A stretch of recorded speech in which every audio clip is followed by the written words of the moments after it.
just remind me where we're at. My classes are off a tad, a couple of slides, so you're going to have to remind me. Did we talk about this? No? Okay, let's go back.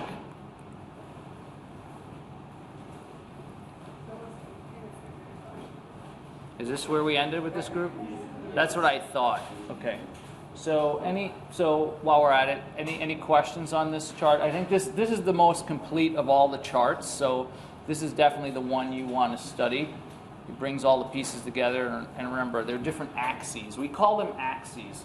When you have a series of 3 hormones with the middle one being a pivot point, we call it an axis. So we have the HPA axis, right? We have a series of them in here. So that would be helpful to understand.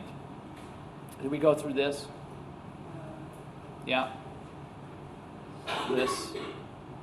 Yes? No? Okay, we stopped. Okay. So I think this is what I was referring to with long and short-term feedbacks. So this system, right, this is a cortisol system in this, well, this one's just generic, but ultimately the best example of this is cortisol. And remember, the cortisol response is the endocrine, part of the endocrine response to stress, right? That's part of it. It's not only due to stress when you wake up in the morning, but when it's being activated at high levels and you're producing lots and lots of cortisol at that time that's not right before you wake up, that means something stressful has occurred. Now, what I mean by stress is sort of this ambiguous term of what we mean by stress, right? Because there's psychological stress, there's physiological stress, there's chemical stress, right? Not having enough sugar in your system is stress, right? Because that's an energy problem. So that can cause more increase in cortisol too.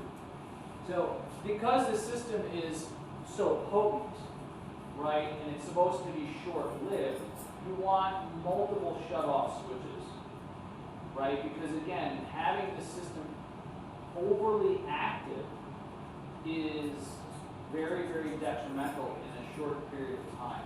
And so because of that, you have to have all of these shut-off switches. Some of these systems only need one shut-off switch.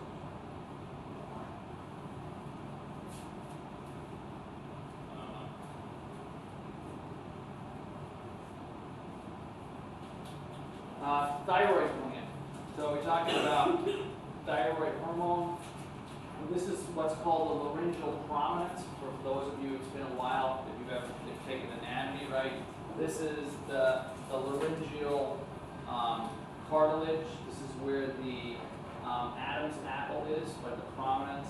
And then below that, you have the thyroid gland, which straddles the trachea.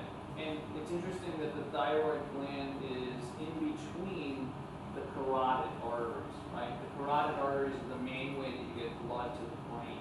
And then it ultimately branches, and that's what you're seeing here. So that's a good place to put an organ that produces the main metabolic hormone that you produce, right? You want to get it into the system quickly. And then this organ does shrink over time. So as you age, it does shrink. It's harder to maintain your weight. So here's another axis. You have neural inputs, right? You have TRH, which is thyroid releasing hormone, right? Which is in the hypothalamus. Remember, this is the regulator. Then you increase whatever gets produced ultimately is going to increase in the plasma, right? First it goes up in the organ, then it goes up in the plasma. That's all it means.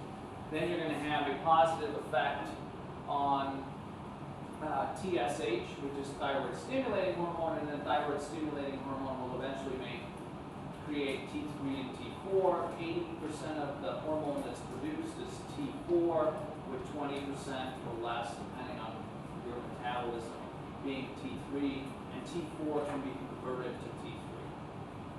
So it's really T3 that's running in the body, right?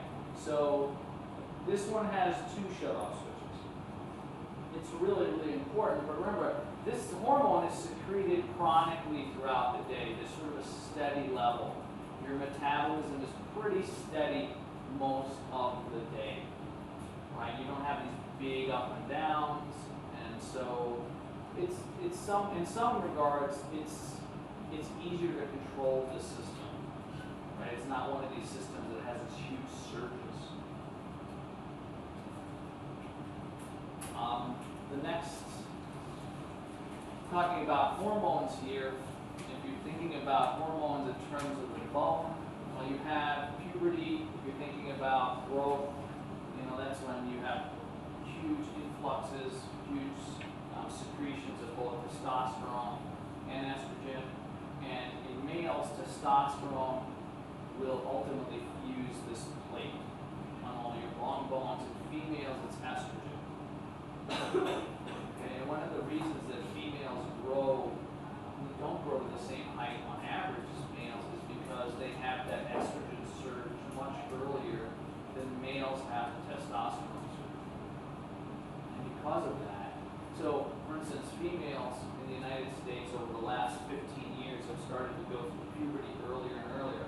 So there are 8-year-olds that are having their first menstrual cycle. It seems ridiculous, right? Because of that, their growth potential is now limited. Because as soon as they start having that surge, these bone plates start to fuse. And once they're fused, you can't grow anymore. So the longer you wait to go through this as a female and as a male, the taller your potential to grow. So that's kind of an interesting side note. Now, there are other hormones that are involved in maintaining bone. There's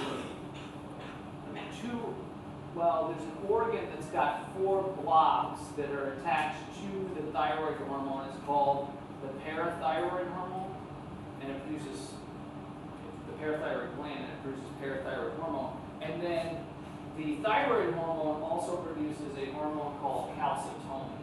So we're going to take a look at that. And those two are directly involved in bone formation and growth. Okay, so this is an overall look at what happens developmentally with hormones, right? With 100% being whatever the height is, whatever the weight is when you're a fully grown adult, whatever that is for you. And you notice that, and a lot of this is intuitive, right? You already know this. Your brain is the first thing to develop. So by the time you're about 4 or 5 years old, depending, maybe 6, 7 at the outmost, your brain, as far as its physical size, is as developed as it's going to be. And you've also done a lot of pruning because you're born with more neural connections than you will ever need. This is the interesting thing that people don't know. You think that we're developing your brain cells as we go along, when in fact it's actually the opposite. You have more neural connections when you're little than you'll ever have as an adult. And so you prune away for efficiency. There are ways to keep those. And so the more of these neural connections you keep, the more connected parts of your brain are, right? So you can communicate faster. So again, that's why, at least in the United States, there's this gigantic push, even if they don't understand the neuroscience behind it, to make sure that every child in the first couple of years, by 2nd grade, is getting all of what they need and being exposed to different types of inputs, right? Different types of stimuli, more the better, because that sets the stage for your entire life, essentially. Okay. Total body height, right, that's next. And the first 4 years, you grow a lot, right? Children, think about where you start, and by the time you're 4, and then it slows down until about puberty. Now, again, males and females, it's a little bit different. Females start puberty earlier than males, and then the height goes up from there. And that height, in this example, basically they start at 12, and they're done by about the time they're 17. Most females, average females, probably done growing by the time she's 16. Most males are probably done growing by the time they're about 19. So that's, again, one of the reasons for the difference in the height, is because you have 3 extra years to grow, even if it's not a lot. If you add an inch a year, well, that's 3 inches, right? And then your reproductive organs, you don't put a lot of energy into reproduction until puberty, essentially. So that's good because, right, everybody understands that there are limited resources in the planet, in business, in industry. Well, your body's no different. And so, because you're not spending a lot of time on these reproductive organs, your brain can grow and other structures can grow. Limited resources, right? But then once they turn on, clearly there's a big turn on, and you don't spend a lot of time in that. It doesn't take very long. All right. This is important. Major effects of growth hormone. Growth hormone will stimulate a hormone that's called insulin-like growth factor. And insulin-like growth factor is the secondary hormone that binds to a receptor which activates growth and repair. Now it's called insulin-like growth factor because in fact it looks like insulin, and so therefore insulin in high quantities can actually bind insulin. So insulin can be anabolic. Insulin for sure is anti-catabolic, and part of it is because of this. It stimulates protein synthesis predominantly in muscle. Now, it does until puberty. If you or I take lots and lots of growth hormone, you're not going to look like the Incredible Hulk.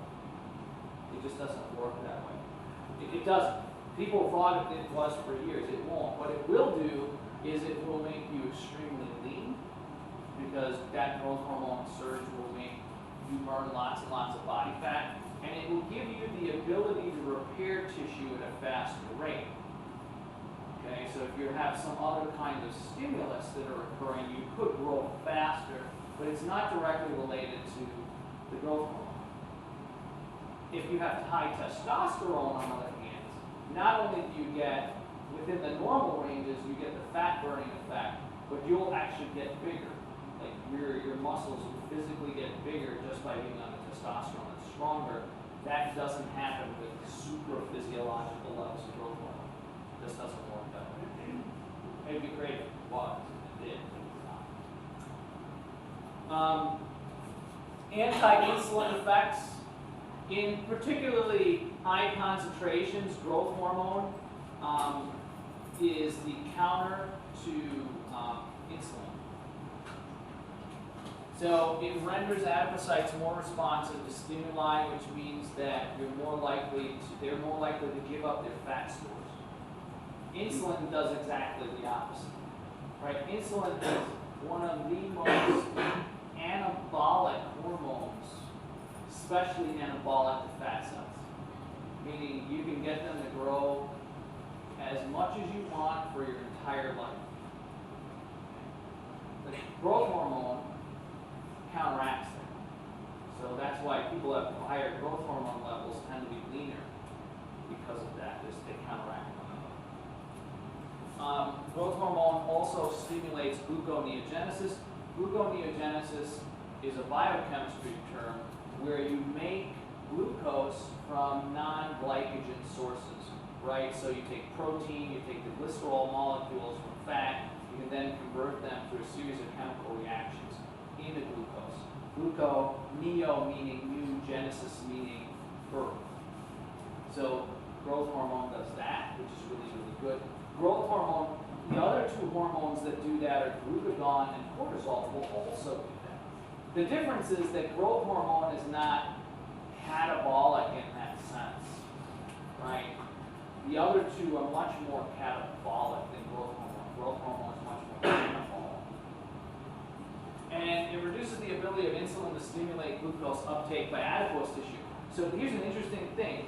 It sensitizes skeletal muscle to insulin, meaning you need less insulin to get the same amount of blood glucose into the muscle, but it makes it harder for fat cells to take up insulin, which means you can't take up the insulin, you can't bind the insulin receptor, you can't take up the glucose, you can't store fat, which is another way it keeps you leaner. So that's why a lot of athletes a lot of these people that you see on these magazines that look phenomenal, right, or on the internet, it's not real. They're on all kinds of drugs. It's a fallacy. We've been sold the bill of goods. Most of them are just not natural. And most of them are taking stuff like this. They'll lie. But someone was paying you $1 million to look that way. I'm pretty sure you do it too. So, but yeah, most of that's just, it's a fantasy. It's not real. Okay. So, but you can take growth hormone. It's illegal. You get arrested for it. You can get a prescription for it, but no doctor's going to prescribe it for you because you want to lose a few pounds. Anyway, that's the ugly side of endocrinology. All right, so this is a table. These are actually really, really good tables to give you the basics of each of these hormones. Right, growth hormone is a major stimulus for growth up until puberty is over. After that, it's basically repair, keeps you lean.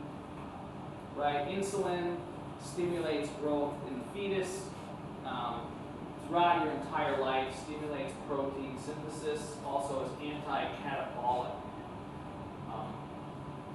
So thyroid hormone is permissive for hormone secretion and actions.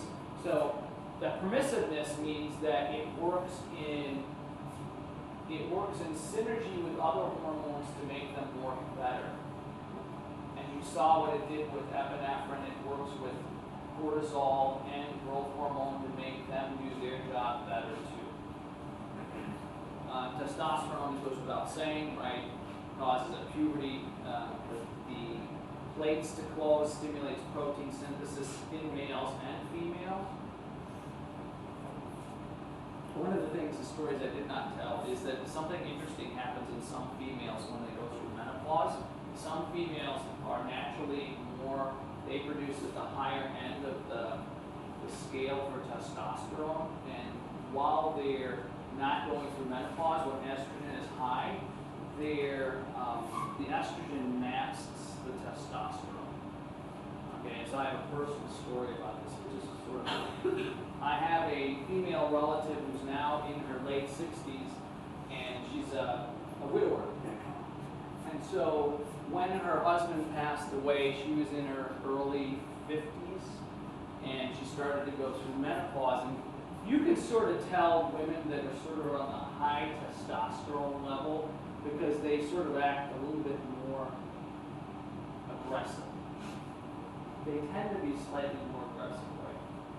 Well, an interesting thing happens when these females go through menopause. Well, their estrogen levels start to decrease, right? And the estrogen levels have been masking the testosterone. Maybe you don't know where I'm going at, but they mask the testosterone. And so these females that produce more, not nearly what a male produces, right? The estrogen starts to drop. And an interesting thing happened to this female relative of mine is she started saying things and acting in ways that maybe a 16-year-old girl would. Okay? So what essentially happens is it skyrocketed her libido, basically, because of the testosterone was unmasked. Yeah, so it got really interesting for a few years because it was entertaining. It was like reality TV. Yeah, no, but this happens. So I tell that story only that I actually experienced this. I got to see this firsthand. But it happens, right? And so the hormonal milieu, it's the Cougar syndrome, right? Some people know it as that, right? Yeah, it's real. It doesn't happen to everybody, but it does happen to some people. And it's a hormone-driven process, right? And so the hormones really, I guess what I'm trying to say is that they're extremely powerful in the way you look and the way you feel, and increasing or decreasing one or another can drastically change your behavior in a short period of time, for good or bad. And I'm not making any judgment on that situation. I'm just saying it occurred. It was interesting as a physiologist to see it unfold. They should make a reality TV show out of it. Okay, so testosterone, females. Estrogen stimulates the secretion of growth hormone at puberty. Again, one helps the other, causes the epiphyseal plate closure. Cortisol inhibits growth, stimulates protein metabolism. Cortisol is a very catabolic hormone. Emergency metabolism. Okay. So if we're going back into bone, there are these cells that make up bone, right? There are two parts to bone. There's the calcium phosphate salts, which is the non-living part. And then there are the living parts. And so there are actually cells in your bone, and those cells actually secrete the calcium phosphates and the magnesium phosphates. And there are essentially three kinds that are affected by hormones. If you were with me last semester, we talked a little bit more about this, so I'm not going to spend that much time on bone. These are stem cell-like bone cells are called osteoblasts, and they're very, very young. They're immature cells. They can produce a lot of bone. And then the opposite end of those immature cells are called osteoclasts. They're very catabolic. They can break down bone. And then the mature ones that become embedded, and these are the ones that are embedded here, within the calcium phosphates are called osteocytes. So these osteocytes are really designed to maintain your bone. These are designed to help you increase bone density. And then these are the ones that are nasty when you have something like osteopenia or osteomalacia or really osteoporosis is the big deal. They just go in there like Pac-Man. They just go and start eating away bone because they secrete acid. And that acid breaks the bone fragments into small, small pieces of the salts, and those salts are then reabsorbed by things like the muscles because they need it.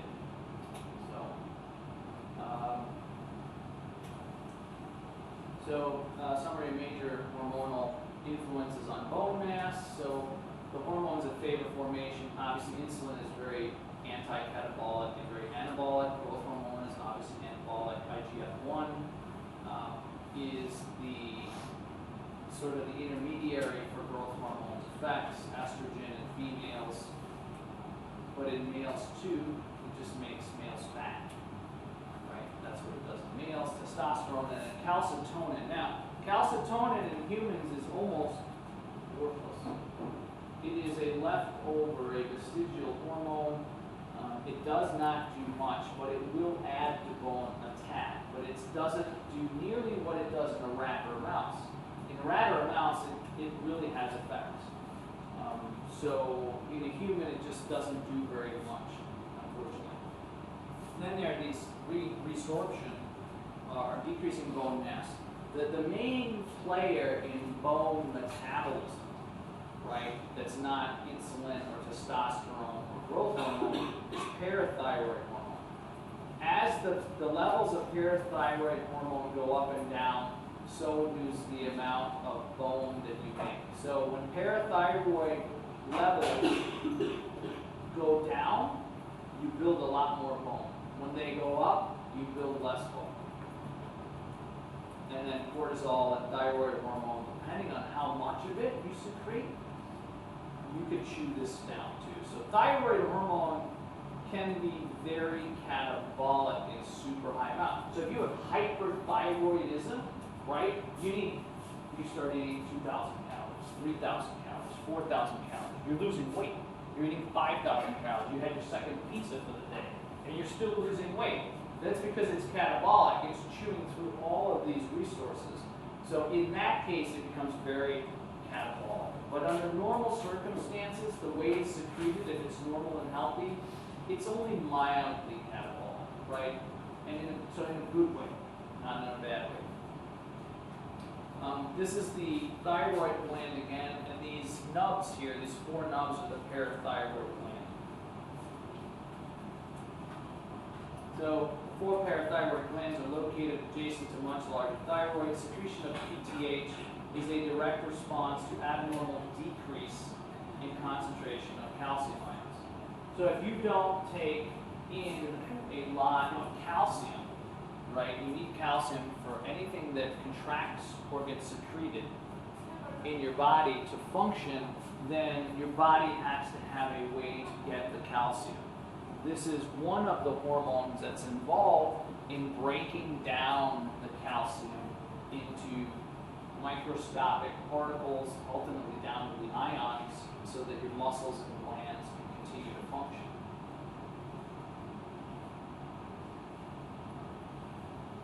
These are reactions. Parathyroid gland, right? You have low blood calcium. Parathyroid gland secretes PTH, and what it does is causes calcium reabsorption, so you don't urinate as much calcium away in the kidneys, right? You're going to make another form of vitamin D in the kidneys, so you absorb more calcium from your intestines. And then you're going to resorb, not reabsorb, but you're going to resorb calcium from bone. Ultimately, right, you decrease urine excretion, you increase the active form, this is the active form of vitamin D, right, vitamin D3. And then you release calcium into the plasma, and ultimately, you're going to restore plasma. Calcium is such an important ion in the human body, in all mammals, that it is tightly regulated. If you look at a substance in any mammalian system, any physiological system, if the regulation is super tight, meaning that the range, the normal range is really tiny, what that tells you about that substance is that it is extremely dangerous to come out of that range. Your blood pH is really tight. Your hematocrit is really tight. Your iron levels are really tight. Calcium is another one. Because they go very quickly from being in the normal to being either toxic or you don't have enough of them and it's causing major problems. Calcium is one of those that's in that category. Super important. Luckily for you and me, we have an ultimate storage depot of calcium in our bones, which takes decades sometimes to deplete, depending on how bad your lifestyle is or isn't, right? But it's not going to kill you immediately, and it may not kill you, it may just make your life miserable, right? So, this is how we make the vitamin D3. Don't worry about this. I'm just showing this to you. You don't have to worry about this. It's a lot more than I want you to know. However, if this is something you're really interested in, and the question that you get on the final, there's some relevancy here, and you're good at it, this would be great, right, to show me this kind of stuff. This, on the other hand, everybody should know. I showed it to my students last year. This is actually from McKinley and not from Vanders. So if you take anatomy with you next semester, you'll see this again when we get to home, which is right. And this just shows you how calcitonin and PTH work, and see how tight this range is. 9 to 11 milligrams, right? And so when there's not enough calcium in the blood, PTH is released. And in that, we go through a lot of the osteoclast and osteoblast function. I'm not going to go through it here because it's sort of beyond the scope of this class. We simply don't have the time. So just knowing this, and knowing, one thing I will say is that when this happens, this imbalance, you should have another arrow coming out of here that then says a decrease in PTH. Because remember, in a human, this doesn't really do very much. And since this is human biz, of course, you probably know it. Here, again, lots and lots of other hormones. We're not going to go through all of them. We're going to go through some of these when we get to the metabolism part, like leptin. Leptin is really important. We thought when we discovered leptin that we were going to cure for obesity. We did. We thought we had it. It doesn't work that way. It'd be nice if it did. We also, some of these GI hormones, we didn't really talk a lot about. I actually talked more about this kind of stuff in anatomy, although we don't address the hormones as much. These we've sort of talked about. Inhibin is one of those hormones that actually is going to prevent your cells from responding to insulin. So it's not one of the better ones. Relaxin. So some of these hormones you don't hear a lot about, like relaxin, they've only just recently been discovered. Atrial natriuretic peptide. We didn't have enough time to go through it, what it actually does, but when you have the heart expand, the more the heart expands, the more natriuresis will occur. And natriuresis is sodium excretion by the kidneys, right? So natriuretic peptide, that's what it deals with, but we haven't talked about it, so I don't expect you to know much about it. These are a lot of the hormones that we've looked at for hypothalamus, the kidneys, EPO, and vitamin D. EPO is the hormone that's produced from the kidneys that causes you to make more blood cells. It's called erythropoietin. And then, of course, you have cytokines. IGF is made by the liver. The pancreas makes these three. Parathyroid. You can see that there are a lot. Endocrinology is really a large field that we can spend a month on endocrinology. So, you look at some of these. Some of these are relevant because of what we've been dealing with. Some of them are not, like the placenta. Right? Thymus, we didn't really talk about the immune system. Angiotensin II, we're going to talk about when we get to the kidney. Some of these other ones here, don't worry about. All right, so we're going to switch over to the next one, and this is where we're more. I like this chapter, it's chapter 16, because it's more of an application chapter. You sort of know background, and now we're just going to look at these flow charts and how you might do things in the human body. So, questions on endocrine? Anything we've talked about? Basic ideas that we should memorize? The PTH calcitonin pathway is something you should memorize. You should memorize that one chart that has the hypothalamic hormones, pituitary, and then the third part of that axis. Those are really important. You should know the difference between the two major classes of hormones, steroids and peptides, what types of receptors, what they look like, be able to draw a picture of those. Give me an example, like a tyrosine kinase receptor for insulin, so on and so on. Go back and review some of the stuff. Go back and look at the pre and post-ganglionic stuff. Remember the stuff where we had these, central nervous system. Here's a neuron. This type of stuff. Neuromuscular junction. Actually, this wouldn't have a neuromuscular junction. This would be straight. And then you had the sympathetic nervous system and the parasympathetic nervous system. That's a diagram that's way back in the nervous system. Any other questions? I switch over? No? Okay. So let me switch this over real quickly here.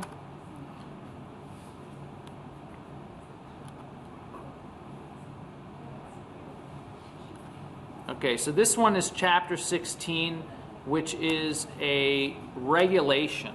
So it's looking at we're looking at the metabolism here, but we're not looking at it as a biochemist, right? We're looking at it as a physiologist, as an endocrinologist who's interested in some of the biochem. So some of the topics that they talk about here are the events of, and I have to remember to change that, I haven't done that, sorry. The events of the absorptive and post-absorptive states. So this is with digestion, when you eat. Endocrine and neural control of this, energy homeostasis and exercise and stress. So hormones are very, very powerful. I was once told that eating is one of the most important things that you do in terms of hormone. And the foods that you eat and the combinations are very, very powerful indicators of a lot of this, right? Of your mood, of what you look like, of what you feel like. general principles of energy expenditure. We're going to talk about regulation of total body energy, regulation of body temperature, fever, and hypothermia. We sort of talked about a lot of these. So now you get to sort of see what and how.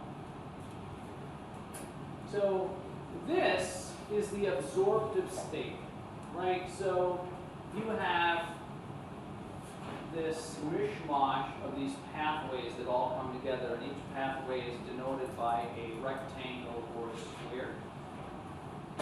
So you've got beginning, right? So they start down here. You eat food, right? And then you have sugar, fats, and proteins.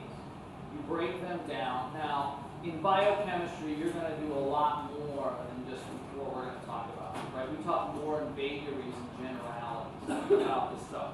We're not going to talk about the chemical reactions and how these occur. But those are the three main macromolecules, right? RNA and DNA are so insignificant when it comes to, you know, what you eat and what they do for you that you usually don't even worry about it. But they're being there too, right? So you're talking about carbohydrates, fats, and proteins. So you have the GI tract, they get absorbed, and then they get funneled throughout the system, right? And so, for instance, you have the liver here, and you notice that sugar, especially fructose is not useful to you unless it's converted. And it has to be essentially converted to glucose to be functional. So fructose actually gets into your bloodstream a lot slower than glucose does. And it causes your liver to have to work a lot harder because it needs to be converted in order to be useful. So fructose is the sugar. Remember, table sugar, right, is half. We have roughly 50% fructose and the other percent is glucose, right? So fructose you also get from fruits. That's where the term comes from. Now, fruits don't have a high quantity of this. Most of them just don't. And when you eat it in fruits, you also get it along with lots of fiber and lots of other minerals and vitamins. Okay? There's something called high fructose corn syrup. High fructose corn syrup is no worse for you than table sugar is. It just isn't. It's just there's more of it. And they usually make it from like corn, right? But it's still, the combination is still roughly 50-50. So high sugar is high sugar. But the fructose portion of it needs to be converted. And so you can convert it into glucose, and then depending on your needs, you can store it as glycogen. Remember, glycogen is the storage form of glucose. You can also convert it into glucose, and then convert it to alpha glycerol phosphate, which then can go into making triglycerides. So this is where fatty liver disease comes in. So if you're eating lots and lots and lots of sugar, like extreme amounts of sugar, and your insulin levels are up all the time, right, and then you gain weight, you can have a disease that's called fatty liver disease. And that's not good either. And it's primarily a sugar and calorie issue. Okay? Amino acids can come in via some other methods, and you can then convert them to alpha keto acids, which ultimately can go into triglycerides, or you can burn them, and you would produce carbon dioxide, water, and energy. Right? You can burn them. These triglycerides, fats, can go straight into the liver, right, and be put together, and then stored. So how would you do that? There's different kinds of lipoproteins. And lipoproteins, you know what lipoproteins are, right? LDL, HDL, VLDL, low density lipoproteins, generally regarded as not too good if they're too high. HDLs, high density lipoproteins, are another transport molecule that's very, very good to have high. And then there's VLDLs, which are very low density lipoproteins. All of them, all they do is they're a protein coated, really chylomicron, and they basically encase the fat because remember, fat molecules are not soluble in water because they're hydrophobic. So in order to transport them, you have to encase them in protein. And that's what these molecules ultimately do. So they transport fats across the body. The difference between them is HDL will go into an artery in places where the fat is not supposed to be and pull it out. Whereas LDL is easy. Like, it will dump fat wherever as easy as possible. There's actually a group of people in a small village in northern Italy that have a variant on HDL that is so aggressive. It is so aggressive that they have one of the highest fat diets in the world, and nobody ever dies from coronary artery disease. Because the variant on HDL is so aggressive that any fat that gets accidentally dumped into an artery or to an inflammatory area immediately gets gobbled up and taken away. So these guys and women eat more fatty pork than any per capita anywhere in the world, and yet none of them ever get the disease. It's because they have this variant of HDL. It's like a Pac-Man. It eats fat for dinner and transports it to where it's safe. So that nobody ever dies of heart disease, which is pretty cool. I'd love to be one of those people because I love pork. So, but I'm not. All right, bacon. That's all I can think about. Bacon. All right. So you should have a general idea about this stuff. Glucose, right? Fatty acids, monoglycerides can all ultimately be stored as adipose tissue. So I guess what the take-home message here is that the macromolecules can go into different types of tissue, and they do different types of things in each one of those tissues. You can store fat in your liver. You can store fat in adipocytes. The liver can convert different sugars between those sugars, right? Not only is it the detox organ, but it does all of these conversions. So it's a very, very important organ. Fat cells, they have insulin receptors on them. And they're very sensitive to overload. Like, they never become desensitized unless you're going through puberty, and then they become desensitized by growth hormone, which explains the phenomena of a 15 or 16-year-old boy who's eating 4,500 calories a day, and he gets up at midnight and clears out his parents' refrigerator and asks, "Why didn't you go grocery shopping?" And his parents say, "Well, we did this morning," and there's nothing left, right? But because of those types of hormonal shifts. Any questions on this? You have a general idea. I'm not saying memorize this. I'm saying have a general understanding of these processes, and some are more important than others. Okay, cholesterol balance. So we're looking again at hormonal, energy balance. Right, you can intake cholesterol. So some foods are higher in cholesterol than others. For instance, egg yolks have a lot of cholesterol. Foods like lobster, shrimp, crayfish, crawfish, all are high in cholesterol. Right? So if you eat those types of foods, you bring in a lot of cholesterol. Now, some of that cholesterol gets bound up and gets excreted through your feces, so it never gets absorbed. Let me give you an example. An example of this would be a substance called beta-glucan. Beta-glucan is a protein that is found in some grains, and it is in very, very high concentrations in oats. It's called beta-glucan. And beta-glucan, everybody's seen the commercial with the small child with the father for Cheerios. And the small child wakes the dad up and says, "Hey buddy, what are you doing?" And he says, "We got to get some cholesterol off you." And he hands him a bowl of Cheerios. That's partially true, in that the beta-glucan molecule, when you're digesting in the small intestine, okay, bile is secreted. Bile is a fatty substance that's an emulsifier that takes fats and makes it soluble, all right? So you can absorb it.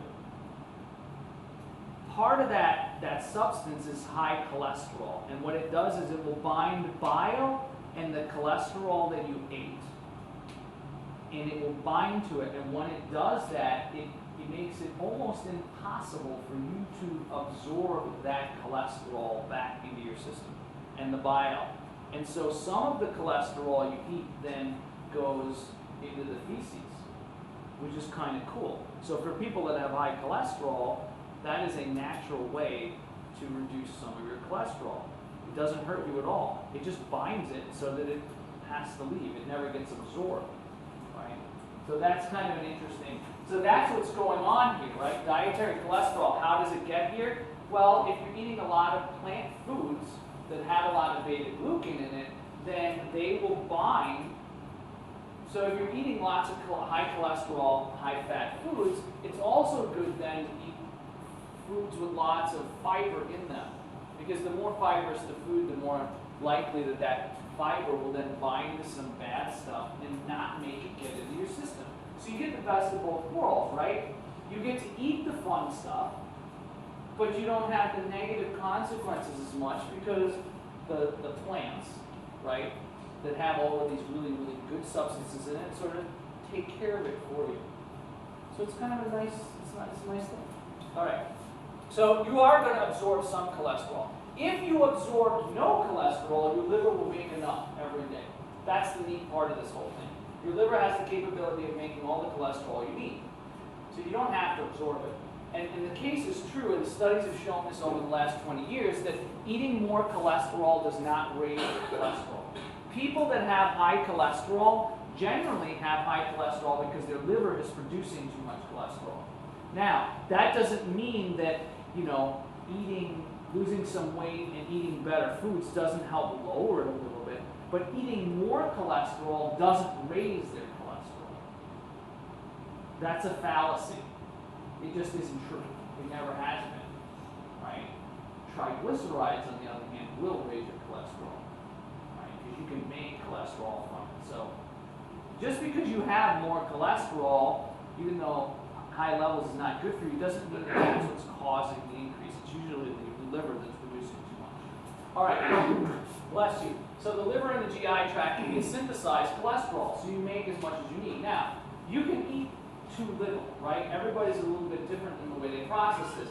If you don't give the body the raw components to make the cholesterol, then even the liver will be low. And too low, what's the problem with that? What's the consequence of not having too much cholesterol? So now I'm going to start getting into the thinking phase. In this, and with the kidney, I'm going to be asking a lot more questions of you to prepare you for the final. Cholesterol. We talked about cholesterol a couple of times. Why would it be bad if it was lower than normal? What would be the consequences of that? Yeah, Marissa. It's a major component in your cell membranes, right? So your cells are not going to be as healthy. They may not work as well. All cells have it, right? So it increases or decreases the fluidity of the cell depending on the amount. So that means that it's just not going to work the right way. What else? Isn't it sort of a component of hormones? It is. What kind of hormone? That's correct.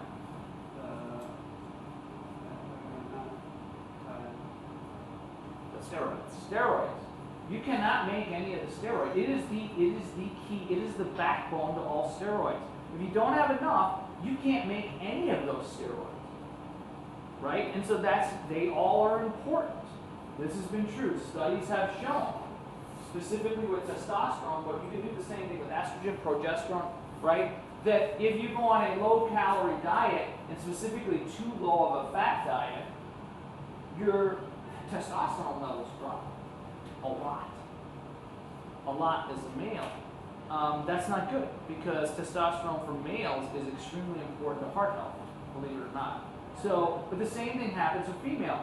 If the female goes on a super low-calorie diet and doesn't make enough cholesterol by her liver, then all of the other hormones like progesterone and estrogen will decrease, and that's not healthy for a female either. Plus her testosterone. even though there's not that much of it, it will go down. So it's a backbone molecule at the cell level, at the hormonal level. You're just not operating at optimal levels. So again, it's understanding where the homeostatic balance point is, right? Too much, bad. Too little, bad. You want to be in that sweet spot. So the plasma cholesterols are being transported in these HDLs, LDLs, VLDLs. One of the interesting things is, and there's a couple of groups doing this, is with the new building we were able to order some additional equipment. And what Dr. Miller and I ordered was the Cholestatech machine, which allows us to get a cholesterol and glucose profile on students. And so we have students who are going to be presenting, right, in a couple of weeks that have done projects looking at LDL and HDLs. There are more sophisticated machines to do more thorough analysis. We don't have that. It's a much more expensive machine. But that's the idea. What you're measuring is these transport molecules.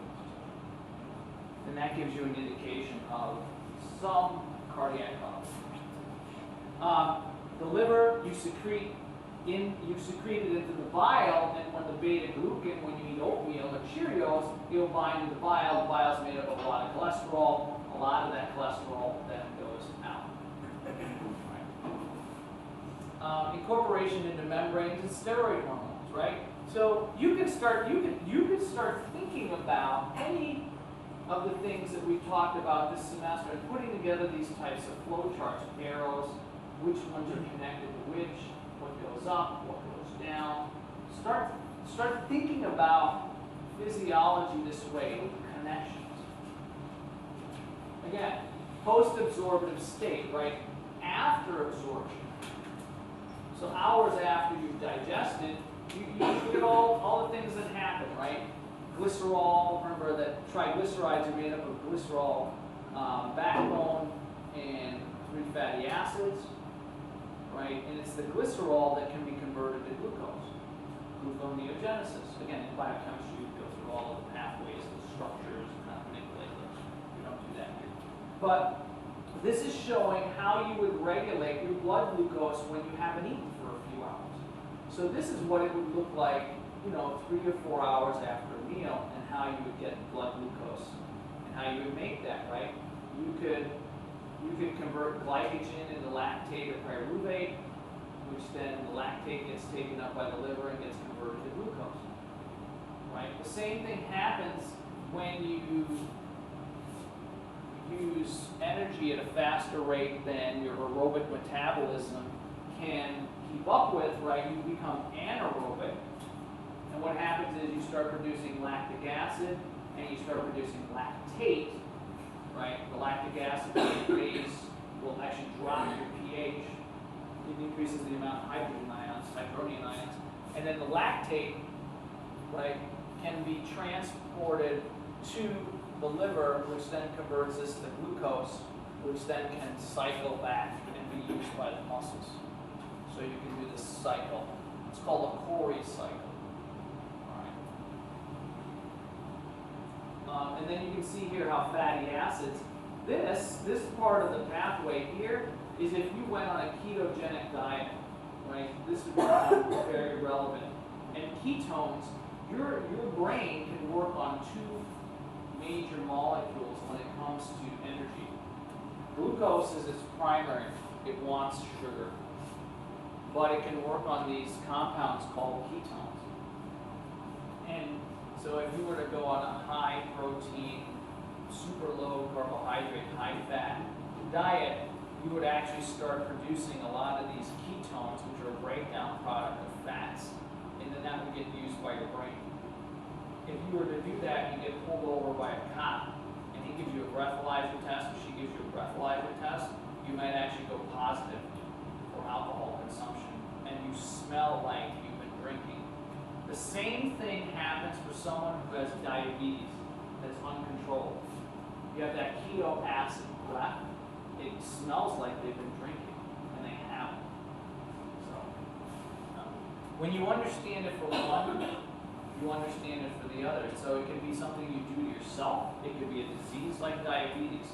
But the bottom line is this is another pathway to get energy so that your body can function. All right, endocrine and neural input. This one's the most relevant to what we've just done, right? We were in the endocrine system. So this is when you're absorbing molecules, right? The effect on the systems, and this is post-absorptive, right? Ultimately, you're going to take, your GI system is going to take proteins, triglycerides, and break them down into their components.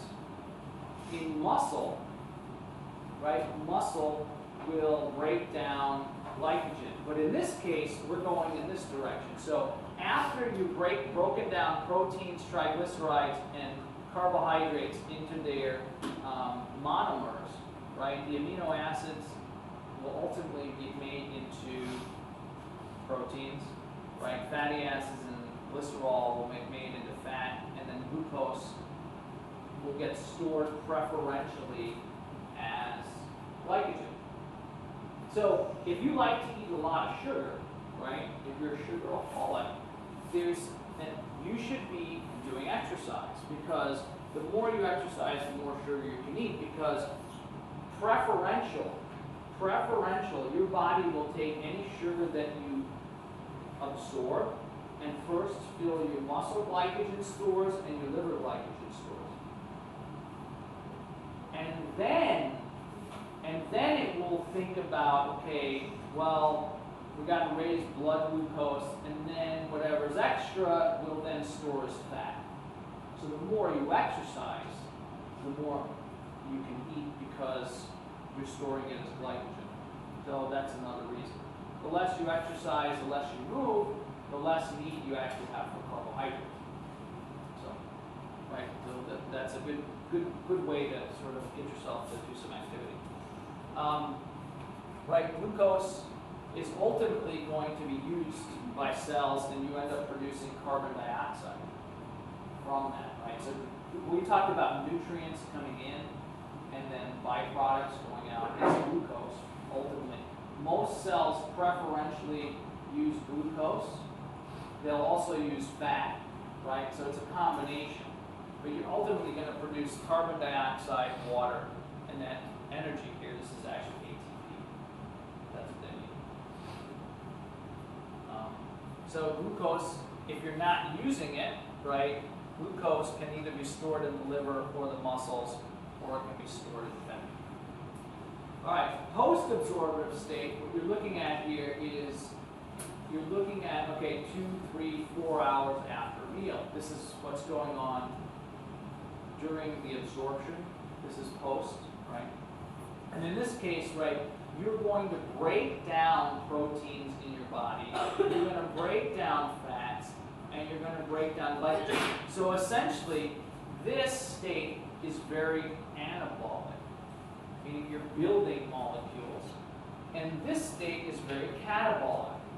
If you're in homeostatic balance, let's say you eat 3 times a day.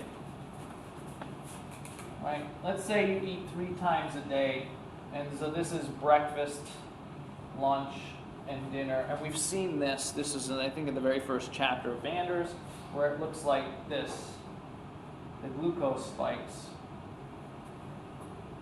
And that's because typically, traditionally in the United States, we've eaten 3 meals, with the one in the morning being the smallest and the one in the evening being the largest, right? So this would be considered an absorptive state, right? During these times, you're becoming very anabolic.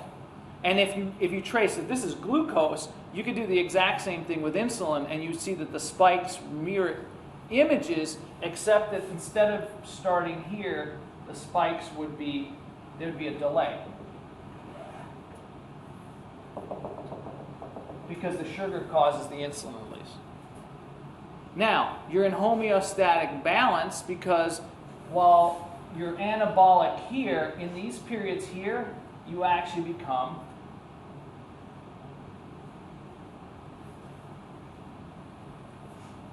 so if this was catabolism, this would be anabolism. And you can see, if you're in perfect balance, you don't gain or lose weight. right? So at certain times of the day, you're losing. So there's this fallacy that's been going around the fitness community for like 40 years, is that in order to lose weight, and this stems from bro science, in order to lose weight, it's not real. It's not a real word, but it's been made up and it's becoming a real word. Anyway, bro science, in that if you don't, the more often you eat, the faster you lose weight, because your insulin spikes are smaller, and then your metabolism gets sped up. That's cock and baloney. That's not true. It's all about energy balance. You can eat once a day, you can eat twice a day, you can eat 10 times a day, it doesn't matter. Because at the end of the day, this is the sort of what matters. How much is above and how much is below, and if they're equal, ultimately, if the area under the curve for these three is essentially the area under the curve for these three, and I didn't draw them that way, you're in balance. Your weight doesn't shift. Okay, so I'm a little over, I apologize. We'll continue with this on Friday, and then we're going to go into renal, and that's the very last topic. So, have a wonderful day. Study hard. Good luck to anybody who's doing the oral tomorrow.